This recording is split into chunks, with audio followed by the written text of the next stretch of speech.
தனித்தனியாக பிரித்தெடுத்து அவருடைய உரைக்கும் அந்த வார்த்தைகளுக்கும் உள்ள அர்த்தங்களில் உள்ள அர்த்தத்தை கற்பித்து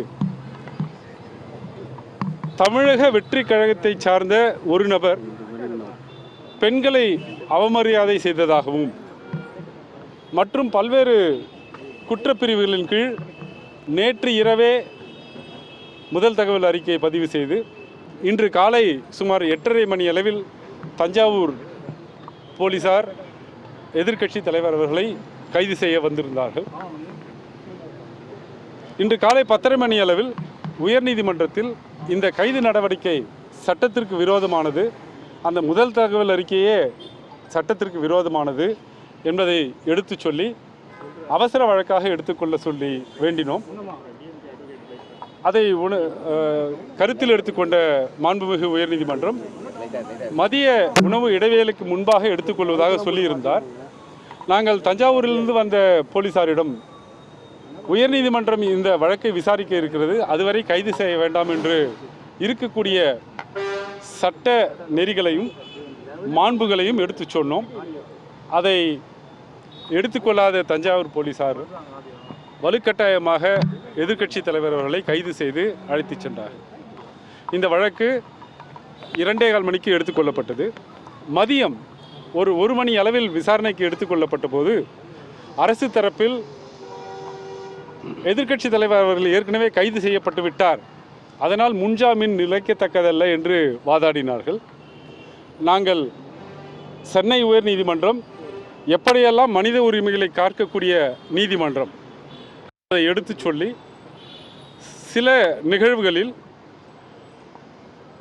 காவல்துறையினுடைய அத்துமீறல் அப்பட்டமாக தெரியும் போது, வெளிப்படையாக தெரியும் போது கைது செய்திருந்தாலும் கூட மேஜிஸ்ட்ரேட்டிடம் கொண்டு சென்று ரிமாண்ட் செய்யக்கூடாது என்று பல இடைக்கால உத்தரவுகளை இந்த சென்னை உயர்நீதிமன்றம் வழங்கி இருக்கிறது. அவற்றை எடுத்து காட்டினோம். அப்போது மாண்புமிகு உயர்நீதிமன்றம், இந்த நீதிமன்றம் சென்னை உயர்நீதிமன்றம் இது போன்ற வழக்குகளில் இடைக்கால உத்தரவுகளை கொடுத்திருக்கிறது, இதனுடைய விரிவான விசாரணையை 2:15 மணிக்கு கேட்கிறேன் என்று சொன்னார்கள். 2:15 மணிக்கு வழக்கு எடுத்துக்கொள்ளப்பட்ட போது மரியாதைக்குரிய தமிழக அட்வொகேட் ஜெனரல் அவர்கள் காவல்துறையினருக்கு எதிர்க்கட்சி தலைவரை நீதிமன்றம் கொண்டு ரிமாண்ட் செய்யக்கூடிய எண்ணம் ஏதும் இல்லை, நாங்கள் காவல் நிலையத்திலேயே விசாரித்துவிட்டு அவருடைய வாக்குமூலத்தை பதிவு செய்த பிறகு அவருடைய சொந்த ஜாமீனில் விடுவிக்கப் போகிறோம், காவல் நிலைய ஜாமீனில் விடுவிக்கப் போகிறோம் என்று சொன்னார்கள். அதை குறித்து கொண்டு சென்னை உயர்நீதிமன்றம் உத்தரவு பிறப்பித்தார்கள். நாளைக்கு முக்கியமான சட்டமன்ற கூட்டத்தொடர் இருப்பதால் இன்றே அந்த விசாரணையை முடித்து இன்றே ஜாமீனில் விடுவிக்க வேண்டும் என்று கேட்டோம். அதையும் நீதிமன்றம் உத்தரவாக கொடுத்திருக்கிறது. இம்ரான் பிரஜாதிபதி என்ற வழக்கில் மாண்புமிகு உச்சநீதிமன்றம் பிரிவு 196 வழக்கு பதிவுக்கு முன்பாக ஒரு காவல்துறை ஆய்வாளர் என்னவெல்லாம் செய்ய வேண்டும் என்று ஒரு நீண்ட ஒரு வரையறையை கொடுத்திருக்கிறது.